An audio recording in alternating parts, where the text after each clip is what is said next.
ঋত্বিক পালেদের যেমন 15-20 দিন আটকে রাখা হয়েছিল, সেখানেও ভারতীয় জনতা পার্টির ইম্পর্টেন্ট ওয়ার্কার্স লিডার্সদেরকে কিছুদিন জেল খাটাবেন, কিন্তু তাতে ভারতীয় জনতা পার্টির মাথা নতও হবে না, ভীত আতঙ্কিতও নয়। ঋত্বিক পালরা যেভাবে আপনার মাথা উঁচু করে বেরিয়ে এসেছে, তা মাথা নত করার লোক আমাদের লোকরা নয়। আমাদের লোকরা অত্যন্ত টেস্টেড এবং ট্রাস্টেড লোক। তারা এই অপশাসন এবং এই পরিবারের হাত থেকে বাংলাকে মুক্তি দেওয়ার জন্য আত্মবলিদান পর্যন্ত দেওয়ার জন্য প্রস্তুত আছে। মিথ্যে কেস দেওয়া হচ্ছে যারা বেঁচে আছে।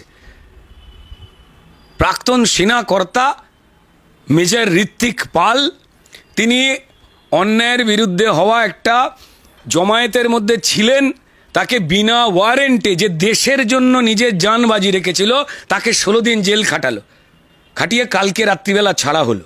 এরা কিসের বিরুদ্ধে?